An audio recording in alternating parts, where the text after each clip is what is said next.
Hi, everyone, and welcome back to my channel. My name is Allie at Heart and Soul Connected, and I'm happy to be with you here again today. These are pre-recorded videos I do between 12 and 15, 16 minutes, just to present very small looks into some topics that I'm interested in, and hopefully you are too. Today, this is my second drop of soul contract information. I just love the idea that we contract for our lifetimes and choose the things that we hope to accomplish during the time we're here on the earth. And so I'm going to talk a little bit about 7 different ones. And hopefully one of these will resonate with you. And if not, maybe you have a different one that I haven't uncovered, and maybe you have. So let me know. Have you ever felt like you're drifting away and you're not making any sense of life? You don't feel like you have a direction, or else you're at the precipice of retiring or changing jobs, getting married, having children, and you feel like you're doing okay, but something in there, especially around midlife, is whispering to you, is this what it's all about? Is this all, or that old song, is this all there is? um, so I think we have all been there, and we have all questioned our reason for being here, or feeling a little bit lost. And maybe in that you have found a community here that you feel more comfortable with, that you've probably been searching for a long time, that have like-minded people and that are not judgmental. And that's a gift for everybody. It really is. So I'm hoping that you come into this community if you haven't already, and know that you will be welcomed, and we just would love to have you with us. So it's easy to get caught up in this idea that we should be doing something, or what should we be doing, or how do I know what I'm here for, or what is my next step? It's very difficult for us because we are not objective. We are more subjective about our own journeys. And so it's important to realize that these things do happen to all of us at some point. Society also, family, friends, they all have their opinions, and sometimes it's hard to tune them out. But what if I told you there's a deeper, more mystical reason behind your journey, and you already knew it anyway, didn't you? So sometimes you might have frustration, anxiety, or even despair, and you start to wonder if you'll ever find your path. And I've had people in their 70s and 80s ask me the same question. And to be honest, I've asked myself that same question many, many times, until I recognized I'm already doing what I'm supposed to be doing, and it's enough. I'm enough, it's enough, and everybody else, what they're doing, it's enough. But you have to understand that there's not something out there and if there is something out there that you're hoping to pursue, it will make its way to you, because that which you are seeking is also seeking you. And so you're going to find it, but you're going to let go of that grasping. That grasping is holding it back, perhaps. So what if I told you that your life's purpose is not about achieving some external goal or milestone? You don't have to get married. You don't have to have a great job. You don't have to go travel the world. Well, it would be nice to do all those things if that's what you want. But what about if your life's purpose is aligning with your deepest, truest self, the authentic you? What if that was it instead? We don't grow up with that idea.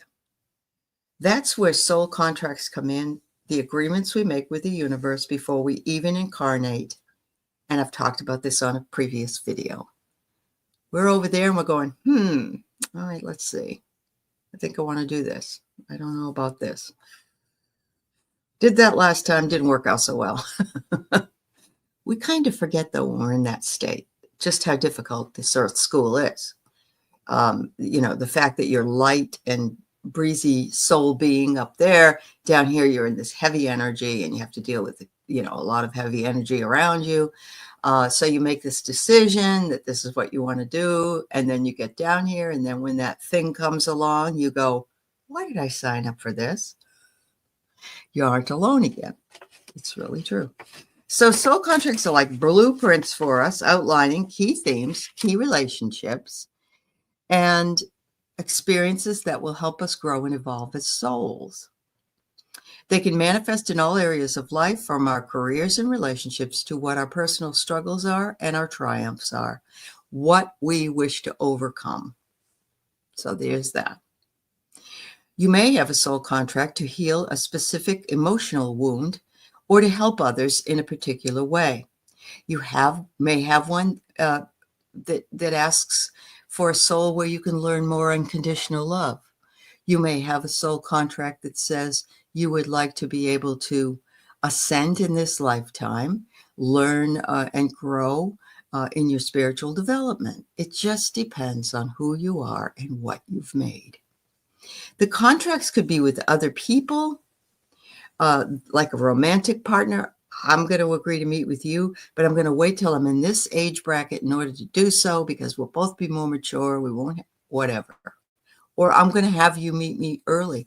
You've been the love of my life, all my world, for all these different incarnations. And I want to spend as many moments with you as I possibly can. That doesn't mean we won't have challenges. That doesn't mean we won't have triumphs. Those things do happen. It could be more abstract, like a contract with the universe to learn a certain lesson. I want to learn more patience. I want to learn more unconditional love. I want to learn more integrity, more compassion, whatever it is. They often involve growth, healing, or service in some way. I want to be of service to people. I want to bring people together. I want to be able to create community. By understanding and working with your soul contracts, you can start to see yourself in a whole new light. Identifying them can be a game changer. It can help you make a sense of challenging relationships and experiences and help you to understand why they went either south or they're so difficult to deal with, and give you a deeper understanding of your soul's purpose. When you start to recognize and honor your soul contract, you will feel more aligned and more purposeful and more at peace, because it's like coming home to yourself. It's like you put this aside, put this aside, put this aside. Now it's your turn. Many people say that about physical things that happen to us in the physical world. For instance, well, I wanted to go to college and I got, I started to go and then I got pregnant. So I ended up quitting college, and then my husband and I moved, and then I had another child, whatever, or I moved another time. And it's pushing back that soul contract, pushing it back. And finally, your kids are grown, they're out of the house, or even if they're a little bit older and you can do it at that point in time, you go back to college, or you go to Tibet and you go to an ashram for a while, whatever it is. And you're like, yeah, this is what I was meant to do. But I had to get over this, and this before I was able to get to it. So it's never too late to fulfill a soul contract. The thing that's most important is that you already are doing that in some way. As I mentioned before, there's nothing we need to do.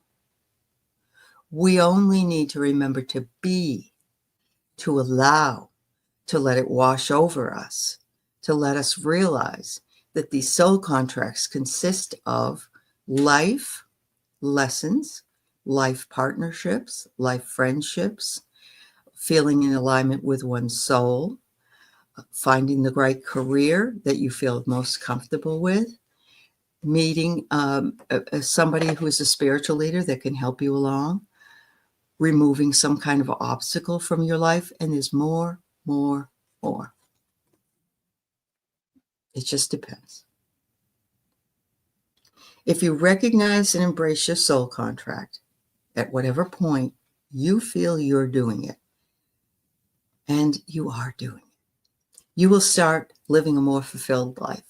You will realize that you are enough, and you do not have to be anyone more than who you authentically are. It's not always easy, but it's definitely worth it. And by tuning into them, you start to see your life as rich and meaningful and a journey, and not just a bunch of random events that seem to happen to you. Remember, happiness is a choice. Let it wash over you. If you don't know what your soul contract is, you really, really do know what your soul contract is. It's what you love to do. It's what you love to do. But Allie, you say, I love to knit. How does that make it a soul contract? You found a way to be creative and allow that meditative time to come through you with creative inspiration into your knitting. Nothing wrong with that. Oh, but Allie, I feel like I should be like make a real impact on this planet, or I need to be this guru person or this wonderful leader of. Be your own leader. Be your own guru. Learn your own way. Find your own path. Take the path of least resistance. Take the path no one else takes, if that's what you're called to do. No one can tell you what your soul contract is but yourself. You know you made it. Align with your purpose, which quite simply may be to love and be loved. That is how simple it can be. If you feel called to be a light worker, then be one. You are one. You're a shining light. We all have something that we're being called to do on this planet at this time and in every other lifetime. And we had something to do with it. Nobody else. Have a beautiful day. Thank you so much.